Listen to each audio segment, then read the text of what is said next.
At nung nakita ko sila, nakakataba ng puso mga boss. Hindi ko akalain na yung mga nanonood pala. Pambira. Nakakataba ng puso. Malaking tulong daw yung ginawa kong vlog dito sa aming town kasi wala daw silang nakikita na nagbablog dito. Sinesearch daw nila, wala silang makita na nagbablog dito sa Chetwain. Lumalabas ay Little Prairie, British Columbia. At marami na rin akong nakita na ibang Pilipino dito na student, na international student, na na-meet ko sila. Nakakatawa naman.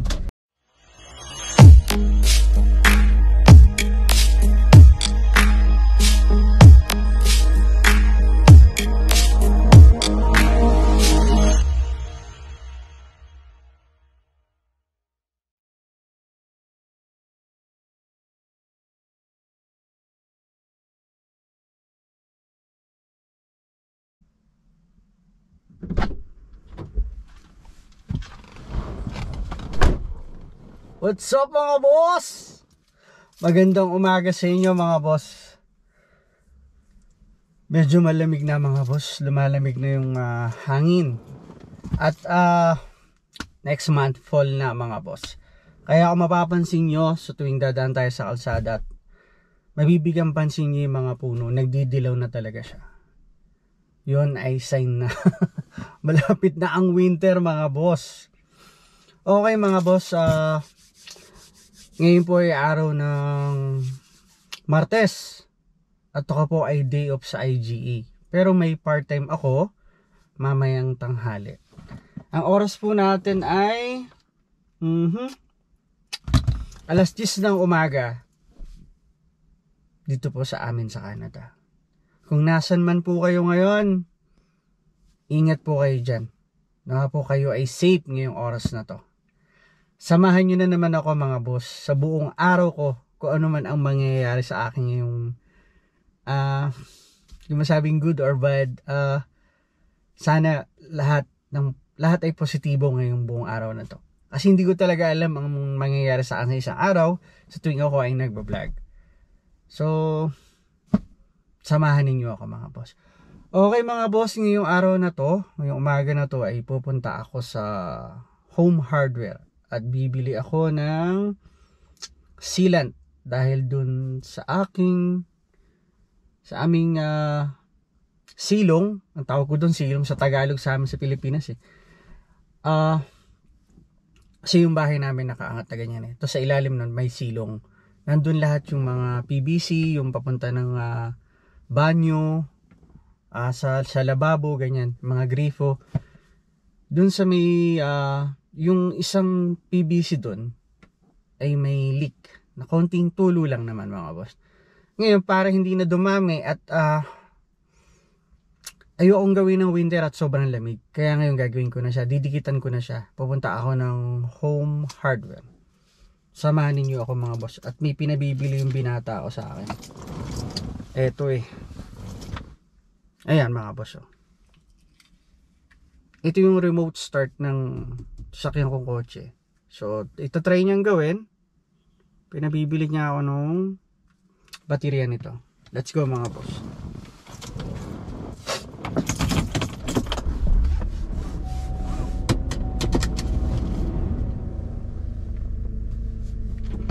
Let's go!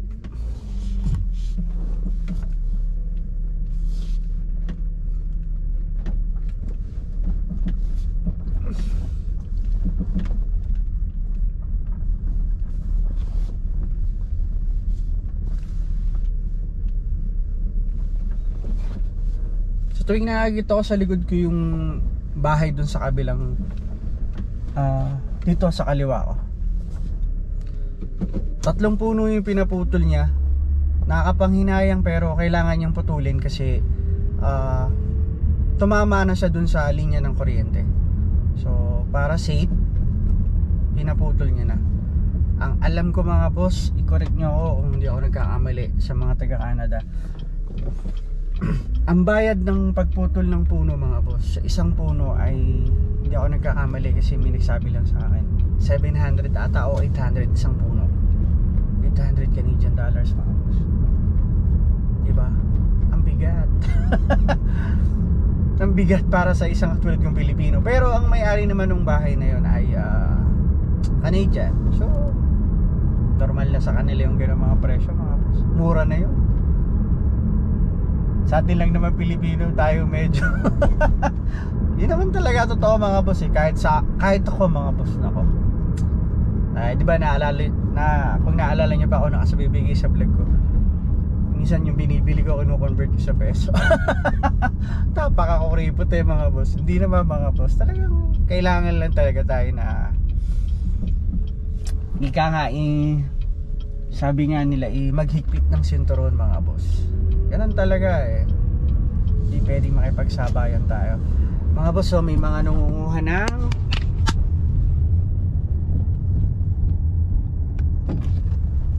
sila ng basura.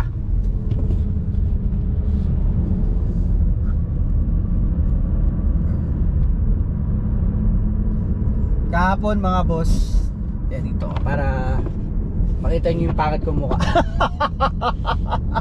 Pambihira. Mga boss, kahapon nasa IGE ako, may mga na-meet ako na mga bagong mukha para sa akin. At ngayon ko lang nakita sila dito. At nung nakita ko sila, nakakataba ng puso mga boss. Hindi ko akalain na yung mga nanonood pala. Pambihira. Nakakataba ng puso na may mga tao pala na nakasubaybay sa aking vlog. At sinabi nila na matagal na rin daw nila akong pinapanood. Ilang buwan na din kasi nag-start nga lang ako ngayong taon na to, diba? At yun nga, malaking tulong daw yung ginawa kong vlog dito sa aming town kasi wala daw silang nakikita na nagbablog dito. Sinesearch daw nila, wala silang makita na nagbablog dito sa Chetwynd. Kasi ang Chetwynd nga mga boss, itong taon namin is maliit lang at ano ba parang matawag doon, parang nakatago yung aming town eh. Hindi mo nga siya makita sa sa Google Map ba mga boss. Ang lumalabas ay Little Prairie, British Columbia. Yun ang lumalabas pag sinesearch mo tong aming town. Ayun, na-share ko lang mga boss kasi nakita ko sila kahapon. At marami na rin akong nakita na ibang Pilipino dito na student, na international student, na na-meet ko sila. Nakakatawa naman. Hindi ko pa nga lang naibablog yung iba kong nami-meet, pero siyempre nagpaalam naman ako, nagtanong ako sa kanila kung pwede ko silang kasama sa vlog ko kahit ilang saglit lang. At willing naman sila, mababait sila. Siyempre pag Pilipino mabait talaga, tsaka friendly, palatawa, diba mga boss? Okay mga boss, nandito na ako sa Home Hardware. Itatry kong mag camera, hindi ko alam kung pwede, pero subukan natin para mapasilip din sa inyo. Okay, let's go. Wait lang.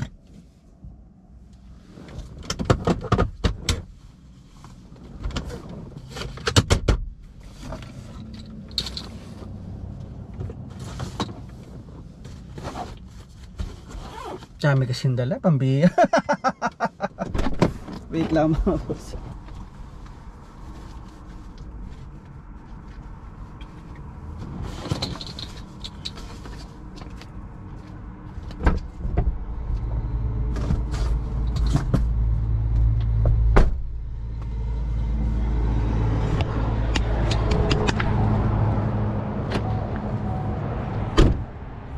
Ayan yung dati kong company mga boss oh.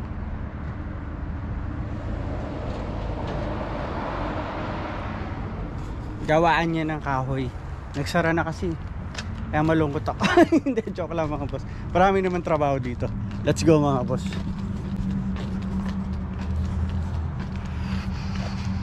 Okay na ba?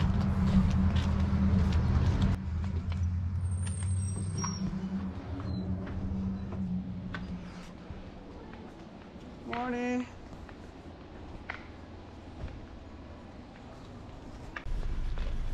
Mga boss, nakabili na ako. Pati yung battery para dun sa remote start. Pinabibili ng anak ko.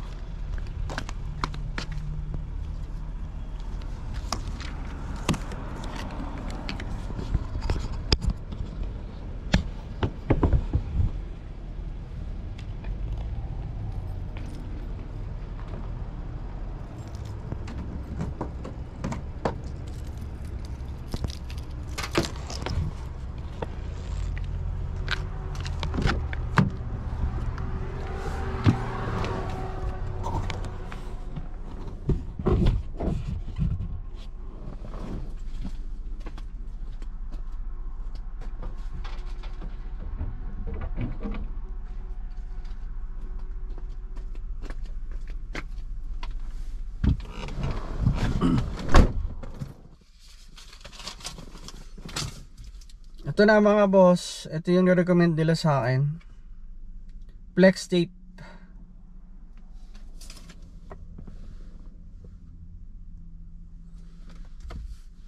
At battery ng remote start.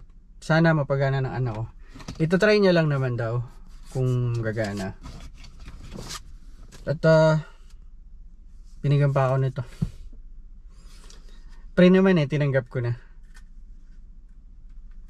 Scene points mga boss. Para sa lahat ng bibilin mo, isama mo yan sa pag-scan para may points ka lagi.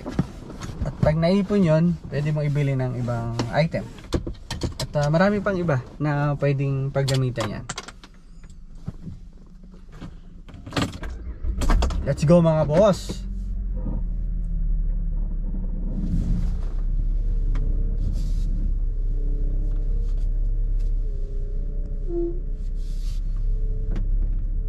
Pakita ko sa inyo yung aming home hardware dito na binibila namin. Luma na talaga tong sasakyan ko mga boss. Natunog na. Konting ikot ko lang naman ni Bella, natunog na agad eh.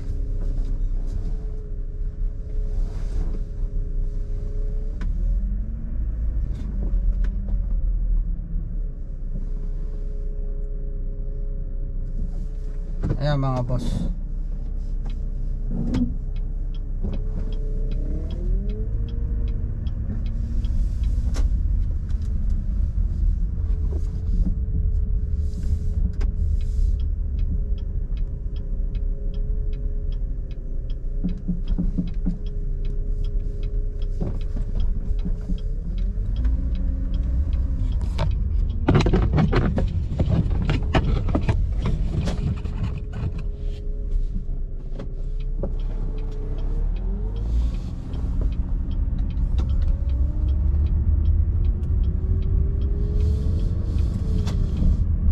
Pumunta dito na mga student, mga boss, yung mga international student visa ang gamit. Laki pala ng nagastos sila mga boss. Diba minsan nababanggit ko yun sa vlog ko na malaki ang gastos ng papunta dito ng mga international student. Yung iba nagbenta pa ng ari-arian, nangutang pa para lang makarating ng Canada at yung pinapangarap nila na magandang buhay ibigay sa kanilang mga magulang o sa kanilang pamilya. Kaya isa rin sila dito, katulad natin na makikipagsapalaran.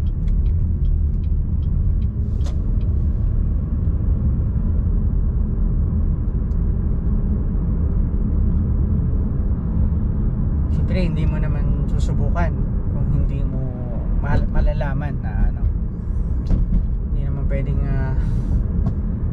puro plano lang. Kailangan gawin mo at kailangan maging handa ka lang at pag-aralan mo bago mo gawin, di ba?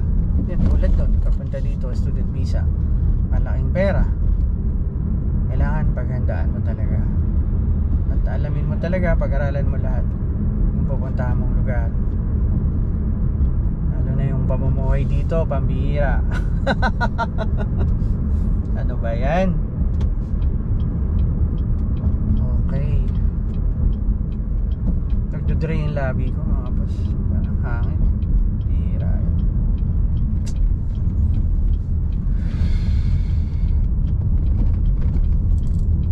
panibagong araw, panibagong pag-asa mga boss. Ilang araw ko nang napapanood yung nangyari sa Kelowna mga boss. Yung wildfire, talagang dami ring namatay doon at daming nawala ng bahay mga boss. Kakatapos lang yung nangyari sa Hawaii, yung nag-wildfire din doon mga boss. Talaga.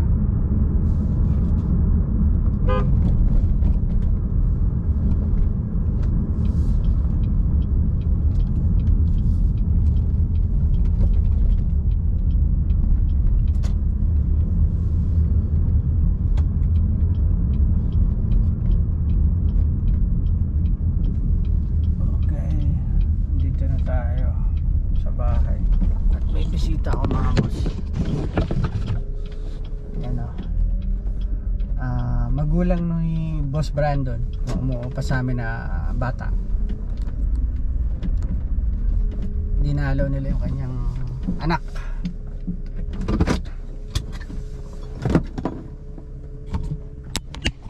How are you, Jim?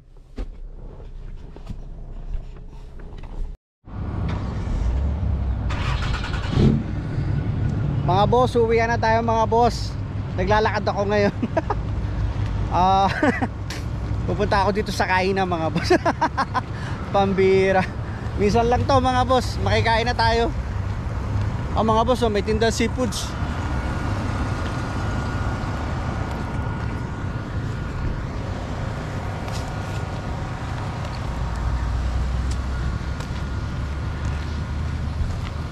Para pagdating sa bahay, tutulog na lang. Hindi mga boss, iimbitahan tayo dito syempre.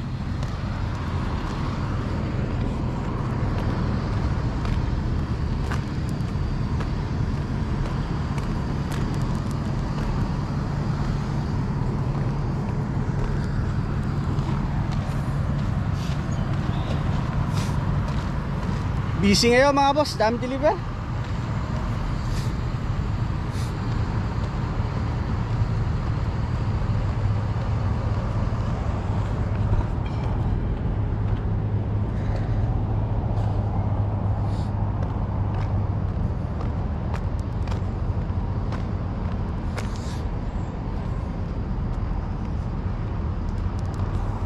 Busy ngayon ang taon namin mga boss oh. Tingnan, dami sasakyan sa kalsada. Bihirang mangyari yan.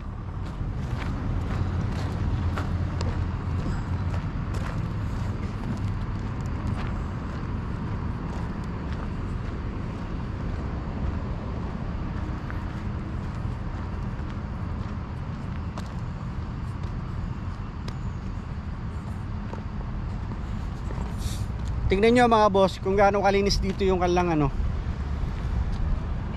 Oh, wala tubig oh. Tingnan nyo mga boss. Walang tubig oh.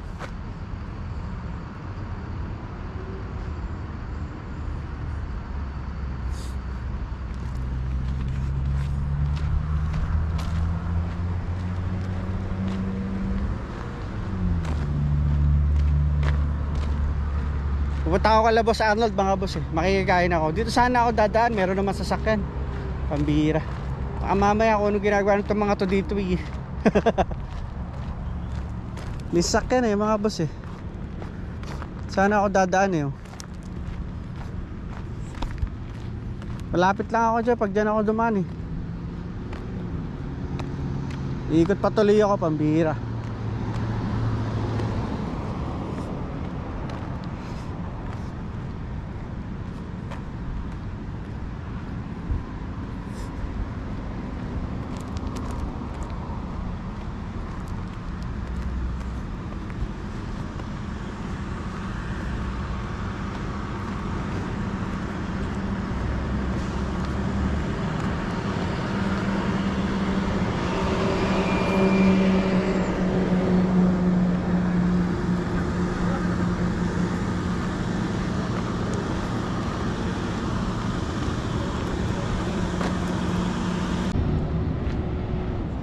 Mga boss, may naaalala ko pag ito ako naglalakad eh.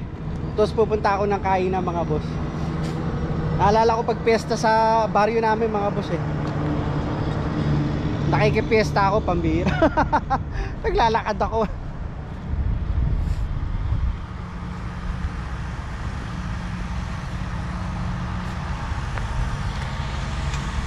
Daming paupahan no mga boss. Dito halos mga nakatira mga boss Pilipino.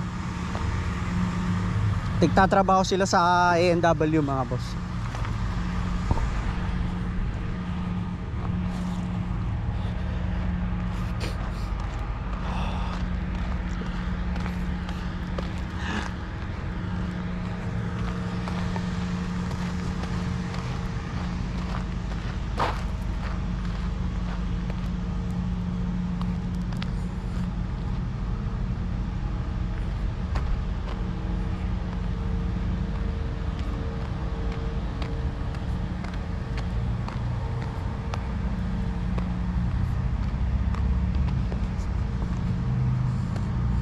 Oh, nauna na misis ko mga boss ha. Ang agap na misis ko mga boss, siya naunang bisita dito, pambihira.